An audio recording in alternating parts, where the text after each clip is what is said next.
Morning, children. Very good evening. Fifth standard science. நீங்க நம்ம பார்க்கறது சயின்ஸ் இன் எவ்ரிடே லைஃப் அப்படிங்கிற லெசன்ல வேஸ்ட் டு ரெடியூஸ் வேஸ்ட் அப்படிங்கிற topic தான் பார்க்க போறோம்.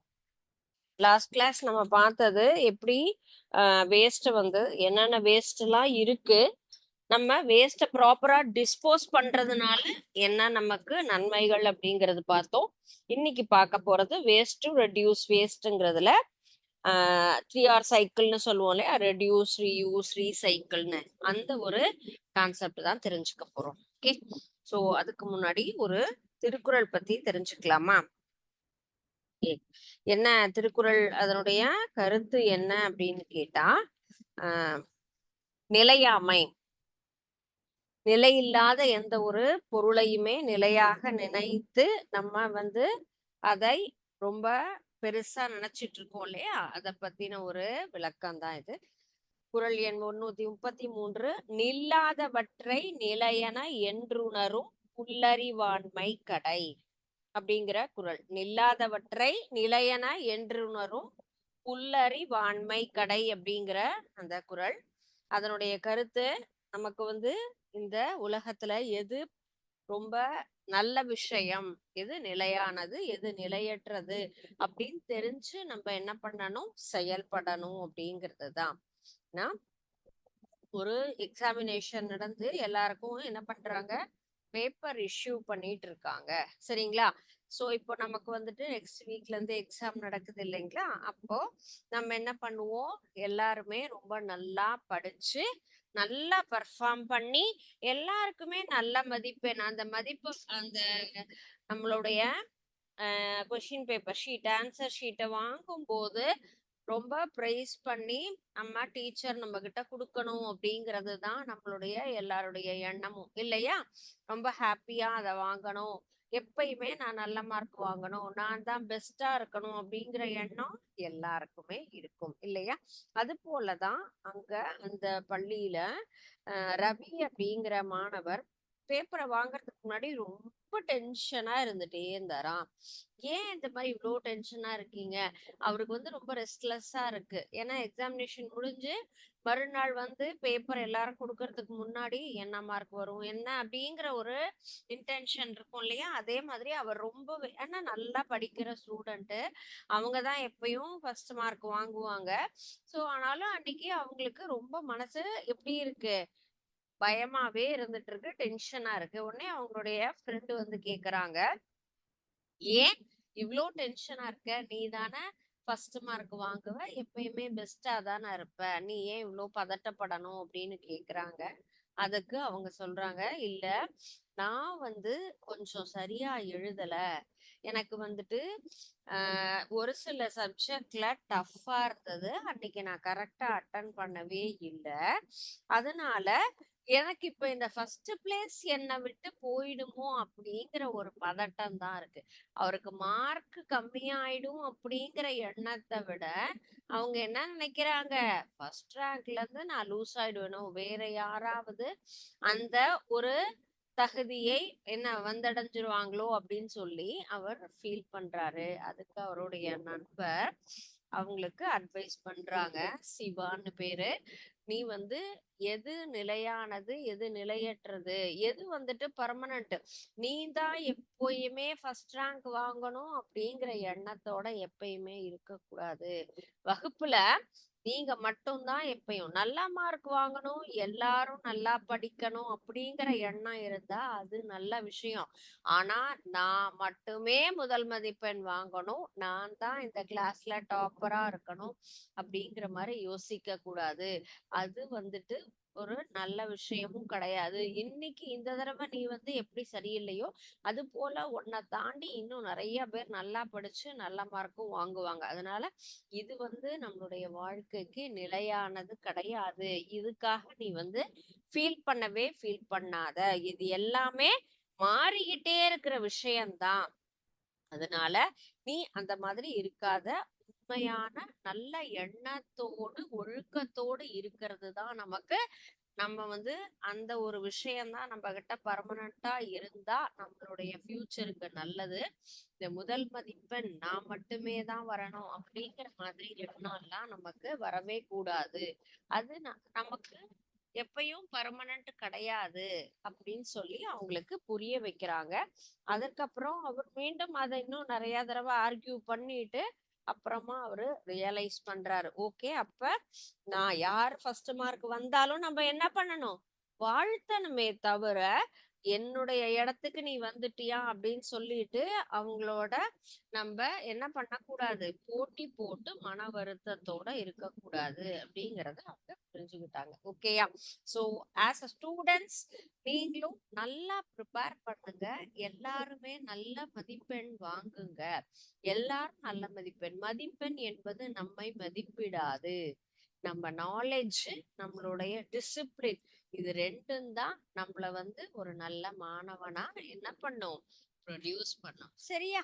ஓகே, இன்னைக்கு நம்ம பார்க்க போற டாபிக் வேஸ்ட் டு ரெடியூஸ் அப்படிங்கிற டாபிக் தான். நம்மளுடைய டாபிக்ல நம்ம ஃபுல்லா எந்த ஒரு சேஞ்சஸும் நமக்கு நடக்கணும் அப்படின்னு சொன்னா அதற்கு என்னது, ஒரு விஷயத்த ஆரம்பிக்கணும் அப்படின்னு சொன்னாலே அது வீட்டில இருந்தே நம்ம என்ன பண்ணணும், ஸ்டார்ட் பண்ணலாம். சோ நம்ம இப்போ reduce, reuse, recycle, reduce, reuse, recycle. Okay, இந்த 3 டேர்ம் தான். எல்லா விஷயத்துக்கும் நம்ம ஒரு மாற்றத்தை கொண்டு வரணும்னா அது நம்ம வீட்ல இருந்தே அதை துவங்கலாம். எப்படி நம்ம கழிவுகளை குறைப்பது, மீண்டும் பயன்படுத்துவது, மறுசுழற்சி. ரெடியூஸ் அப்படின்னு சொன்னா குறைத்து கொள்வது, குறைப்பது.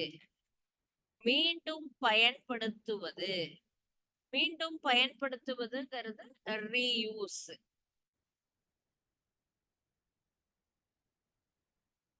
ரீசைக்கிள் மறுசுழற்சி.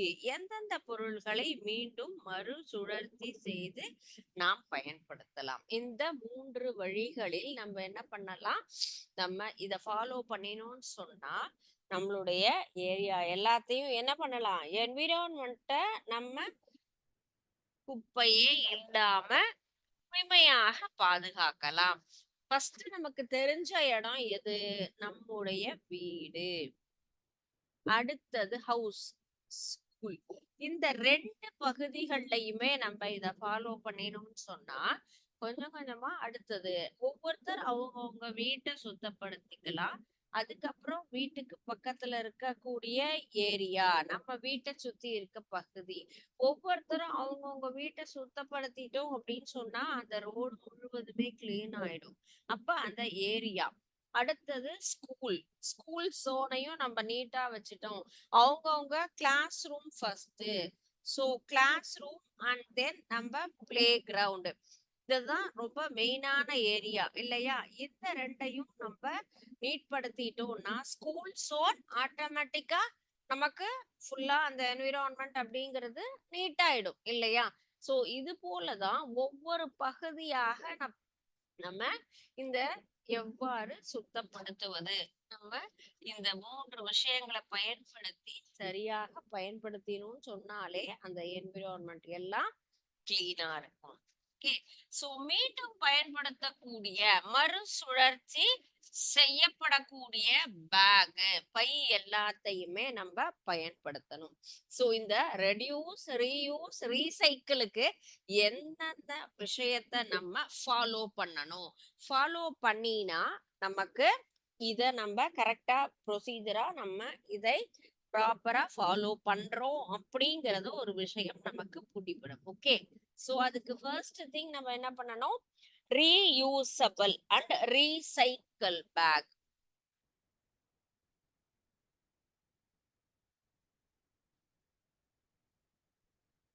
ரீயூசபிள் பேக், மீண்டும் பயன்படுத்தக்கூடிய பைகளை நாம் என்ன பண்ணணும், பயன்படுத்தணும். சோ அல்லது அந்த மாதிரி bag as well as container. மீண்டும் பயன்படுத்தக்கூடிய பைகள், அது போல அந்த மாதிரியான ஒரு பொருள்கள், இதை எல்லாத்தையுமே நம்ம பயன்படுத்தினா வேஸ்டேஜஸ் ரெடியூஸ் பண்ணலாம். ஓகே, ஸோ ரீயூசபிள் அப்படிங்கிறது மீண்டும் ஒரே ஒரு தடவை பயன்படுத்திட்டா அதுக்கப்புறம் அதை பயன்படுத்த கூடாது அப்படின்னு சொல்லக்கூடிய அந்த ஒரு பேக்கையோ கண்டெய்னரையோ நம்ம யூஸ் பண்ண கூடாது. Avoid one time use items. இது அடுத்த ஒரு முக்கியமான ஒரு விஷயம். Avoid one time use items. ஒரே ஒரு தடவை பயன்படுத்தக்கூடிய பொருள்களை நாம் பயன்படுத்துவதை குறைத்து கொண்டால் வேஸ்டேஜஸ் அப்படிங்கிறது நமக்கு குறையும். Use and throw bag, use and throw cup, use and throw box, இந்த மாதிரி நிறைய பொருள்கள் நாம பயன்படுத்துறோம் இல்லையா? அதை எல்லாத்தையும் அவாய்ட் பண்ணிட்டு எந்த மாதிரி பொருளை நம்ம யூஸ் பண்ணணும் அப்படின்னு கேட்டா பர்மனண்டா நமக்கு ரொம்ப நாள் வரக்கூடியது, long term period. Okay, long term use பண்ணக்கூடிய பொருள்களை அதை நம்ம பயன்படுத்தினோம் அப்படின்னு சொன்னா வேஸ்டேஜஸ் அப்படிங்கறது நம்ம குறைச்சிக்கலாம். அண்ட் தென் நெக்ஸ்ட் ஒன், எப்படி பிரிக்கணும் நம்ம நம்மளுடைய வேஸ்ட் எல்லாத்தையுமே செக்ரிகேட் பண்ணக்கூடியது டீக்ரேடபிள், biodegradable, non-biodegradable. மட்கக்கூடியது, மட்காதது, இப்படிதான் நம்ம பிரிக்கணும் இல்லையா? டீக்ரேடபிள், நான் பயோடீக்ரேடபிள்.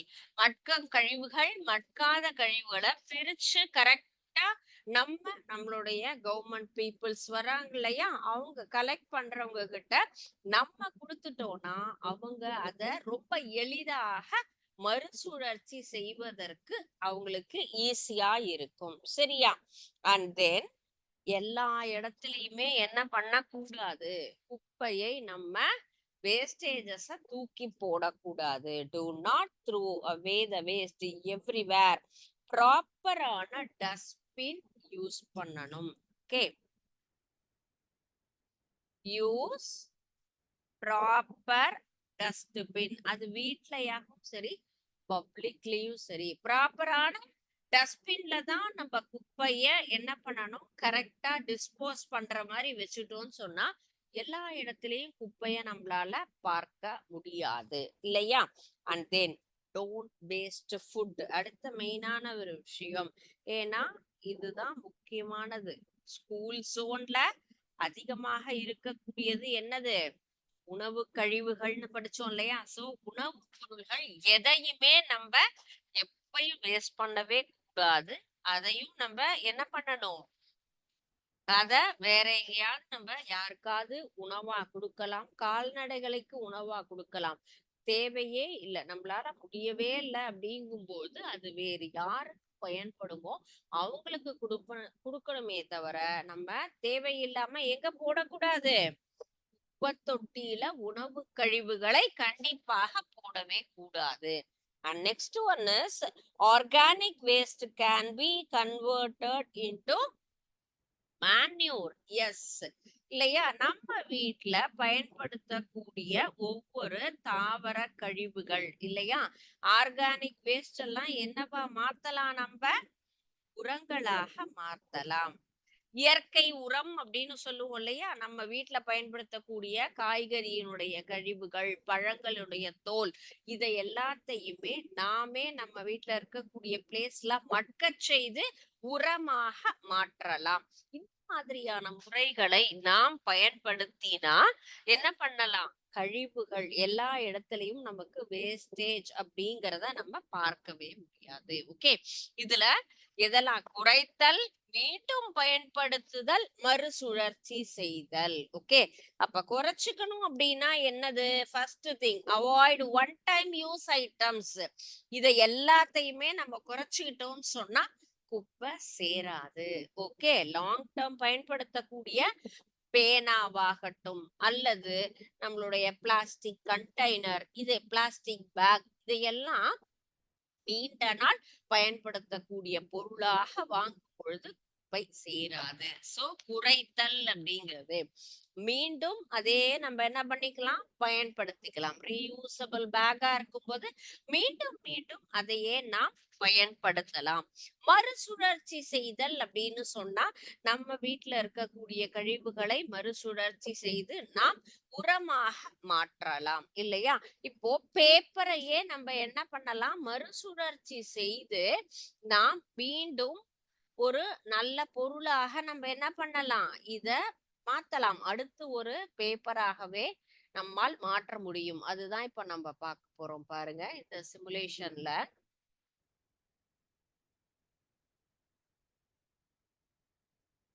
Recycle of waste paper. Paper எல்லாத்தையுமே மறுசுழற்சி செய்து மீண்டும் ஒரு சாதாரண பேப்பர். இப்போ இந்த ஒரு கல்வியாண்டு முடியறது அப்படின்னு சொன்னா அந்த புத்தகம் எல்லாமே மீண்டும் பயன்படுத்த மாட்டோம். ஒவ்வொரு ஆண்டும் எல்லாருமே என்னது புது புத்தகம் தான் வாங்குவோம் இல்லையா? அப்ப பழைய புத்தகங்கள் இந்த மாதிரி இருக்கிறதெல்லாம் என்ன பண்ணலாம், வேற மாதிரியான ஒரு பேப்பராக மாத்தலாம். இப்போ நம்ம நிறைய மெடிக்கல் ஷாப்ல, கிராசரி ஷாப்ல இங்கெல்லாம் பாத்தீங்கன்னு சொன்னா பிரவுன் கலர் கவர்லாம் வருது இல்லையா, பாக்குறோம் இல்லையா? அந்த மாதிரியான ஒரு பேப்பர் பேக் எப்படி நாம் தயாரிக்கலாம், வேற மாதிரியான ஒரு பேப்பர் மளிகை கடையில எல்லாம் நிறைய இன்னும் பேப்பர்லாம் யூஸ் பண்ணிட்டு இருக்கோம் இல்லைங்களா? சோ அதுக்கெல்லாம் நம்ம எவ்வாறு இந்த மாதிரி ஒரு சாதாரண நியூஸ் பேப்பர், நம்ம ரெகுலரா வாங்கக்கூடிய நியூஸ் பேப்பரையே இதே மாதிரி ரீயூசபிள் மீண்டும் வேறு ஒரு தாளாக மாற்ற முடியும் அப்படிங்கிறது தான் இந்த சிமுலேஷன். இவர் என்ன பண்ணாரு, இங்க இருக்கிற புக்கை எல்லாத்தையும் சின்ன சின்ன சின்ன பேப்பரா கிழிச்சு என்ன பண்ணிருக்காரு, இந்த இதுல பிளேட்ல வச்சிருக்காங்க. இது என்ன பண்றோம், இந்த கண்டெய்னர்ல இந்த பீக்கர்ல நம்ம டிரான்ஸ்ஃபர் பண்ணிடுறோம். நமக்கு ஒரு பயன்படாத ஒரு புத்தகம் இருந்தது, அந்த புத்தகத்தை நம்ம என்ன பண்றோம், சின்ன சின்ன பிட் பேப்பரா அத கன்வெர்ட் பண்ணி இந்த பீக்கர்ல நம்ம ஸ்டோர் பண்ணிருக்கோம். சோ இந்த பீக்கர்ல வாட்டர் இருக்கு, இந்த வாட்டர்ல அந்த பேப்பரை என்ன பண்ணணும், சோக் பண்ணணும், ஊற வைக்கணும். ஒரு நாள் பாருங்க, வெயிட் ஃபார் 1 டே. ஒரு நாள் இந்த பேப்பர் ஆகப்பட்டது தண்ணியில என்ன ஆகுது, நல்லா ஃபுல்லும் சோக்காயி ஊறிட்டே இருக்கும் சரிங்களா? அண்ட் நெக்ஸ்ட் டே, சோ இந்த கலர் சேஞ்ச் ஆயிருக்குல்ல, தண்ணியில பேப்பர் இருந்ததுன்னா என்ன ஆகும், நல்லா அந்த வாட்டர் எல்லாத்தையும் அப்சர்வ் பண்ணி அதனுடைய நேச்சரே மாறி இருக்கும். ஸ்டிஃபா இருந்தது எப்படி இருக்கும், நமக்கு தளர்வாக இருக்கும் இல்லையா? சோ இந்த வாட்டரை நம்ம என்ன பண்ணிடலாம், அத ஃபுல்லும் இருந்தா நம்மளால கிரைண்ட் பண்ண முடியாது இல்லையா? அப்படி கிரைண்ட் பண்ண முடியாதுங்கிறதுனால இந்த பேப்பரை மட்டும் என்ன பண்றோம், மார்ட்டர், இதுக்கு பேர் என்னது, மார்ட்டர். இந்த மார்ட்டர்ல நம்ம இந்த பேப்பர் கழிவுகளை எடுத்து ஃபுல்லா கிரைண்ட் பண்றோம், அரைக்கிறோம். சோ என்ன பண்றாங்க, கூழா மாத்துறாங்க. வீட்ல எல்லாம் கூட இந்த மாதிரி எல்லாம் நீங்க அரைச்சு பார்த்திருக்கீங்களா? பேப்பர்லாம் அரைச்சு வீட்ல இருக்கக்கூடிய அந்த மொரம்னு ஒரு மெட்டீரியல் வச்சிருப்பாங்கல்ல, அதுக்கெல்லாம் அப்ளை பண்ணுவாங்க, ஸ்ட்ராங்கா இருக்கும் அப்படிங்கிற மாதிரி. ஓகே, சோ இப்ப என்ன நம்ம பண்ணிருக்கோம், இங்க பேப்பரை கிரைண்ட் பண்ணி அத ஒரு கூழ் மாதிரி நம்ம ப்ரிப்பேர் பண்ணி வச்சிருக்கோம். இதை எப்படி நான் மீண்டும் நம்ம ஒரு பேப்பரா கன்வெர்ட் பண்ணணும் அப்படிங்கிறதுக்கு உண்டான ப்ராசஸ் தான் இந்த ப்ராசஸ். ஓகே, ஒரு மர பலகை, அதுக்கு மேல ஒரு பொருள் வச்சிருக்கோம், இதுல வேர் காசு அண்ட் நெக்ஸ்ட் இப்போ இந்த பேப்பர் என்ன பண்றோம், இதுல டிரான்ஸ்ஃபர் பண்ணிடுறோம். அரைச்சது எல்லாத்தையும் இந்த மரப்பலகை மேல 2-3 பலகை மாதிரி அதுல போட்டு அந்த பேப்பர் கூழ என்ன பண்ணிடுறோம், ஃபுல்லா நம்ம அது மேல வச்சுட்டு அண்ட் தென் அதுக்கு மேல இந்த மைக்கா ஷீட்டை நம்ம மேல ஃபிக்ஸ் பண்ணிட்டு வெயிட் வைக்கணும். ஸ்டோன் பிளாக், ஒரு கல்லை எடுத்து என்ன பண்றோம், இந்த இடத்துல வெயிட்டா வச்சிடுறோம். சோ என்ன பண்ணணும், ஒரு நாள் அப்படியே இருக்கணும். அரைச்ச கூழ ஒரு 2-3 மரப்பலகை வச்சு அது மேல அந்த பேப்பர் கூழ போட்டுட்டு மேல ஒரு சின்ன மைக்கா ஷீட் அண்ட் தென் ஒரு வெயிட், இந்த மாதிரி நம்ம வீட்ல இருக்கக்கூடிய ஏதோ ஒரு வெயிட் அப்படி மேல வச்சுட்டோம் என்ன ஆகும்? ட்ரை ஆகணும் இல்லையா? சோ ஒரு நாள் கழிச்சு நமக்கு என்ன ஆகுது? பேப்பர் பாருங்க தனித்தனி தனியா ரொம்ப அழகா. இப்போ அந்த பேப்பர் கூழ் நமக்கு என்னவா மாறிடுச்சு? மீண்டும் ஒரு பேப்பரா நமக்கு மாறிடுது பாருங்க. வேற ஒரு காகிதமாக நம்ம என்ன பண்ணிட்டோம்? இத மாத்திட்டோம். சரிங்களா? இந்த மஸ்லின் கிளாத்ல இருந்து என்ன பண்ணிடுறோம்? அந்த பேப்பரை நமக்கு தனியா பிரிச்சு எடுத்துடுறோம். ஓகே. சோ இப்ப நமக்கு என்ன கிடைக்குது? ஒரு புது பேப்பர் அப்படிங்கிறது நமக்கு கிடைச்சிருக்கு பாருங்க. ரீசைக்கிள் பேப்பர் மீண்டும் மறுசுழற்சி செய்தல். மறுசுழற்சி நம்ம வீட்லயும் இந்த மாதிரி அந்த நாள்ல உரல் சொல்லுவாங்க இல்லையா? உரல்ல அரைச்சு சாதாரணமா இது மாதிரி ஒரு பேப்பர் கூழ்ங்கிறது ப்ரிப்பேர் பண்ணுவோம். பேப்பர் கூழையே மீண்டும் இந்த மாதிரி ஒரு வெயிட்ட வச்சு நல்லா பிரஸ் பண்ணினோம் அப்படின்னு சொன்னா ஒரு சாதாரண காகிதம். மறுசுழற்சி முறையில் ஒரு பொருளை எப்படி உருவாக்கலாம் அப்படிங்கிறது தான் இந்த சிமுலேஷன்ல நம்ம தெரிஞ்சுக்கிட்டோம். ஓகே ஸ்டூடெண்ட்ஸ், இந்த லெசன்ல இதுதான் லாஸ்ட் டாபிக். இதுல நிறைய நல்ல டீடைல்ஸ் எல்லாம் தெரிஞ்சுக்கிட்டோம் இல்லையா? ஃபர்ஸ்ட் யாரு ஃபேமஸ் பர்சனாலிட்டிஸ்? நம்ம சயின்டிஸ்ட் ஃப்ரம் தமிழ்நாடு அப்படிங்கிறதுல sir C V. Raman, doctor Abdul Kalam இல்லையா? அவர்களை பத்தி தெரிஞ்சுக்கிட்டோம். And then changes around us, நம்மை சுற்றி நிகழக்கூடிய மாற்றங்கள்ல ரிவர்சபிள் இர்ரிவர்சபிள் சேஞ்சஸ்னா என்ன, அதற்குண்டான எக்ஸ்பிளனேஷன் சிமுலேஷன் எல்லாம் லேர்ன் பண்ணினோம். Waste generated in our environment, நம்மளை சுத்தி வீட்டு கழிவுகள் என்னென்னலாம் இருக்கு அப்படிங்கிறதுல household waste and then waste from school அப்படின்னு ரெண்டு கேட்டகரியா நம்ம பிரிச்சு அதை பத்தின டீட்டெயிலு. அண்ட் தென் எப்படி நம்ம ப்ராப்பரா டிஸ்போஸ் பண்றதுனால வரக்கூடிய நமக்கு என்னென்ன நன்மைகள் தெரிஞ்சுக்கிட்டோம். வேஸ்ட் டு ரெடியூஸ்ல 3R சைக்கிள் அப்படின்னு நம்ம சொல்றோம் இல்லையா? 3R சைக்கிள்ங்கிறது இதுதான். Reduce, reuse, recycle. பொருளை பயன்படுத்துவதை என்ன பண்ணிக்கணும்? குறைச்சுக்கணும், மீண்டும் பயன்படுத்தணும், அண்ட் தென் மறுசுழற்சி செய்து பயன்படுத்தணும். இப்படி நம்ம செஞ்சோம் அப்படின்னு சொன்னா நமக்கு இந்த வேண்டாத கழிவுகள் மற்றும் இந்த என்விரான்மெண்ட் அப்படிங்கிறது நமக்கு எப்படி இருக்கும்? எப்பையும் சுத்தமாக நம்மால் வைத்துக் கொள்ள முடியும். சரிங்களா? ஓகே. இந்த பாடத்துல உங்களுக்கு ஏதாவது டவுட் இருக்கா? இன்னைக்கு நடத்தின டாபிக்லயும் சரி, இல்ல இதற்கு முன்னாடி பார்த்த டாபிக்ஸ்ல இல்ல வேற எதுலயா இருந்தாலுமே கேட்கலாம். ஓகே. ஏதாவது சந்தேகம் இருக்கா? புரியாம இருக்காப்பா?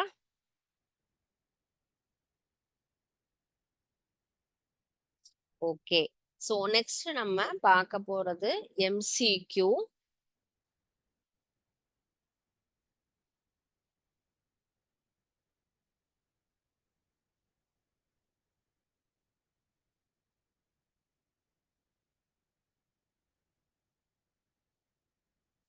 இப்போ இந்த லெசன் பார்த்துட்டு இருக்கோம் இல்லையா? இந்த லெசன்ல இருக்கக்கூடிய இந்த செகண்ட் டாபிக்ல வரக்கூடிய கொஸ்டின் தான் இன்னைக்கு இதுல.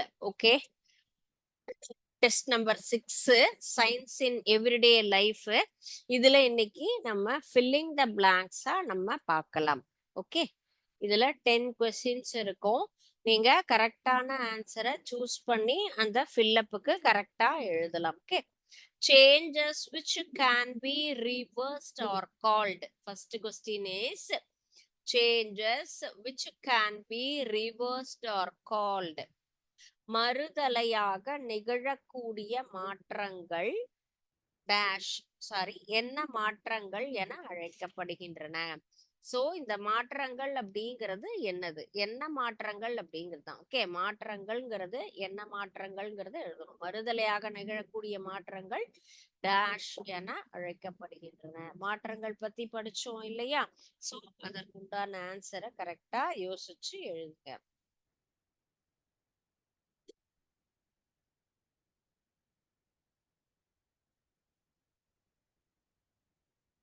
ஓகே. செகண்ட் கொஸ்டின், மீளாத மாற்றங்கள் டேஷ் மாற்றங்கள் எனவும் வழங்கப்படுகின்றன. மீளாத மாற்றங்கள் டேஷ் மாற்றங்கள் எனவும் வழங்கப்படுகின்றன. irreversible changes are also known as dash changes. Irreversible changes are also known as dash changes. மீளாத மாற்றங்களுக்கு ஒரு சிறப்பு பெயர் அப்படிங்கிறது நம்ம பார்த்தோம் இல்லையா, அந்த பெயர் தான் என்ன அப்படிங்கிறது இங்க கேட்டிருக்கோம். தேர்ட் கொஸ்டின், வீட்டிலிருந்து வெளியேற்றப்படும் கழிவுகள் டேஷ் எனப்படும். வீட்டிலிருந்து வெளியேற்றப்படும் கழிவுகள் டேஷ் எனப்படும். Waste from home is known as dash waste. Waste from home is known as dash waste. வீட்ல இருந்து வெளியே போற கழிவுகளுக்கு என்ன கழிவுகள் அப்படின்னு நம்ம சொல்லுவோம்?